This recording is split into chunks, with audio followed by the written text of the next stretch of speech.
The world is moving fast. Honestly, it's a different planet than it was, say, 5 years ago. Hey, maybe even 5 minutes ago. The reality is, the world is changing rapidly. Science and research are expanding, and biotechnology is also expanding. Biotech is being studied and analyzed by thousands of different people across the world as it evolves. And its future is still up for grabs by anyone. I'm Q, and this is all you need to know about biotech. Cue the intro. I mean, we don't have an intro, but I guess a flash of the logo works. Okay, I think that's enough. Let's get into biotech. Before we get into the nitty-gritty of what biotech really is, what is biotech? The National Library of Medicine defines it as the science and methods that permit products to be produced from raw materials with the aid of living organisms. And this is really the most comprehensive definition of biotech that you're going to find online. Online, nobody would ever rely on the internet. It's all facts. Am I right, guys? Hey guys, did you know that the Earth is flat? Source, trust me, bro.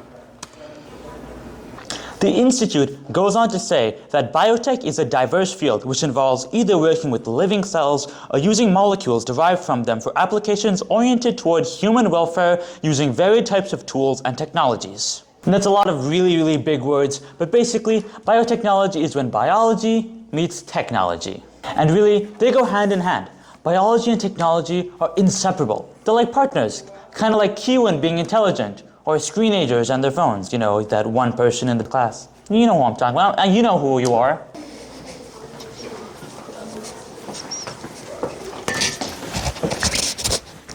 Well, biotech is the art of manipulating the natural world for human benefit. And the cornerstone of this entire thing is DNA.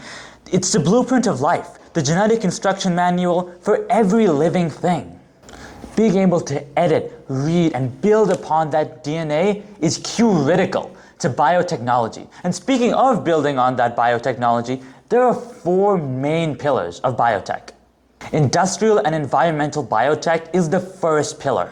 It is related to biotechnology being used in the industrial world. Things like DNA identification or fingerprinting, biocatalysts, biopolymers, biosensors, bioterrorism and biodefense, and other aspects in the industrial world. Good evening, sir. You are the #1 suspect in the bank robbery last week for $21 million. I believe you fit the description.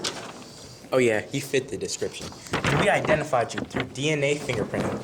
What do you got to say about that? Do you mind if I search your bag? No problem, good sir. See, come over here, good sir.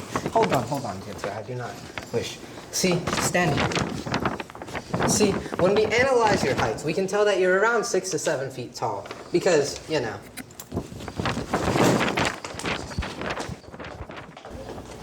The second pillar is diagnostic research biotechnology. And really, this is everything DNA. It involves a lab coat and a vial of DNA. Then you're probably talking about this pillar. It includes DNA and protein synthesis and sequencing, genomics, genetic testing and screening, DNA identification and fingerprinting, forensics, bioinformatics, synthetic biology, and all of that DNA-related goodness. According to these results, jaguars and zebras have the exact same DNA. That can't be right. I think this is a great time to take a slight detour and talk about DNA. DNA is the reason why I'm so amazing, awesome, and handsome. I hit the genetic jackpot in every category. Wouldn't Q all agree? No? Well, Q would, but anyways, let's move on. The next pillar is medical and pharmaceutical biotechnology. It is related to biotechnology in the healthcare field and involves extracting medicine from plants, animals, or fungi. It also involves genetically engineering cells and handling antibodies. It works in prosthetics, artificially engineered organs and tissues, and genetic testings for human diseases, but most importantly, in vaccines. So I'll be administrating your vaccine today, sir.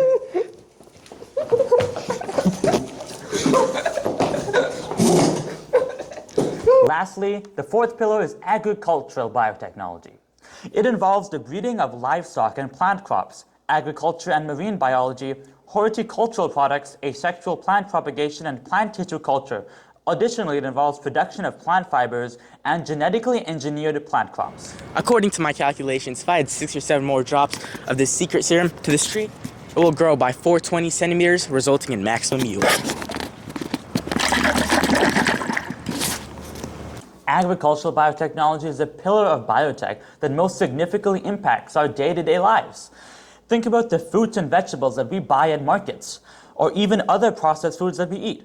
All of these foods, despite how much the packaging says all natural, are really heavily processed. Yeah, if that food is all natural, then I must be uncool and the earth must be flat. That's 2 truths and 1 lie for you. 2 lies and 1 truth. 3 lies? Never mind. These all-natural products have really been genetically engineered or altered for many things. Some to taste better, some to make the crops more drought-resistant or disease-resistant, some to provide a larger yield to maximize investment. The modern food industry, as we know it, is dependent on biotechnology and its principles. Now I know what you're thinking. Q, is biotech just about manipulating stuff's DNA in a lab? Well, no, you couldn't be farther from the truth. Let's introduce bioremediation. This is a scientific equivalent of a Control-Z for environmental disasters. We're now engineering specialized microbes, basically tiny biological vacuum cleaners that can literally eat oil spills or neutralize radioactive waste. Instead of just digging up toxic soil, we're using synthetic biology to create bacteria that thrive on heavy metals. It's not just cleaning, it's biological reconstruction. It's the difference between a band-aid fix and a cure for the world. Huh. This doesn't look too good. It's all right, man. We got bioremeditation, which can fix everything. Another thing you may have heard of is the Human Genome Project. It took 13 years and $3 billion to map out one human's genome. But now, we can do it in hours for the price of maybe a juice box. But the real exemplary move is thermogenomics. This is biotech's version of a custom-tailored suit.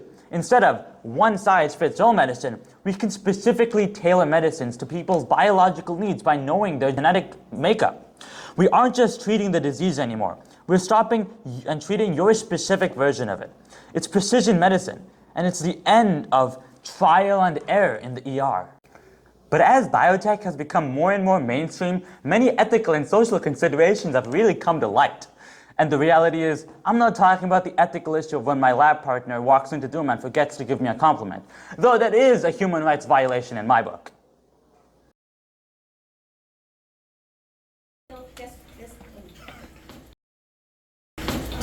No compliments? As for actual ethical issues, we run into a lot of problems when we try to mess with the fundamental code of life.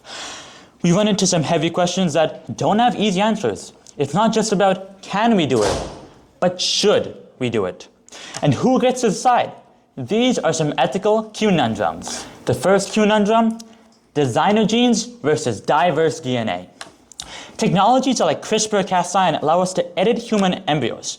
While curing a genetic disease is a no-brainer, where do we stop? When are we just simply custom-making people with athleticism, intelligence? If everyone starts choosing premium traits for their kids and picking what they want, we lose diversity. And by losing diversity, are we still really human?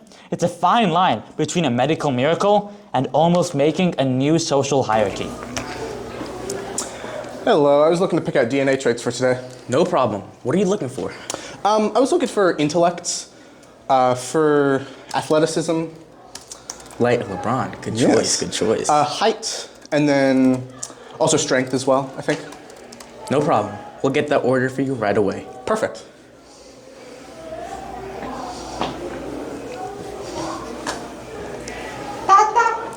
Well, that's definitely not what I ordered. The second conundrum is the privacy of your blueprint. Your DNA, that's your ultimate ID card. Corporations having access to that is a real security risk. If an insurance company finds out, can they hike your rates if they figure out that you are a higher genetic chance for certain diseases? Is that fair? Is that ethical? Many people don't like corporations having access to some of their private information. Needless to say, most people won't like it if corporations have access to their very genetic Hello, makeup. I'd like to check out a life insurance policy. No problem. Let me check your genetic makeup. Oh my gosh, this is the most severe case I've ever seen. It looks like you have a 67% chance of developing late onset Alzheimer's, 21% of getting Huntington's disease, 39% of hereditary hemochromatosis, 55% of polycystic kidney disease, 12% of familial amyotrophic lateral sclerosis, and a 65% chance of developing Wilson's disease. So it all totals to around a price of $6,000 or $7,000 a month. But here at Eshawn Insurance, we're devoted to an optimized insurance experience, so we can cut it down to around $5,000 a month. $5,000 a month? I can't afford that. Take care of this for me, please. The third and final conundrum I want to bring up is accessibility. Only 10% of global health research is devoted to conditions that 90% of the world suffers. As time goes on, that divide will only get bigger. Will biotech solutions only be available for a few select individuals, or will everyone have access to it?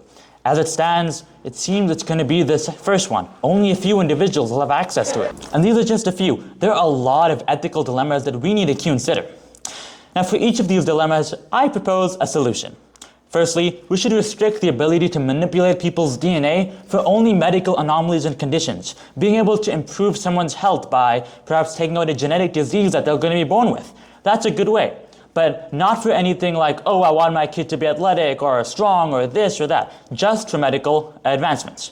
And for the third issue, in particular, my proposal is for open search availability. Having open search biotechnology research available to everyone is one way that we can minimize these huge gaps. And for that second issue, that privacy, well, I call upon you. Help me. You help me think. Come up with an idea of how we can make it so that corporations don't get all this access and it doesn't become this huge mess of public DNA.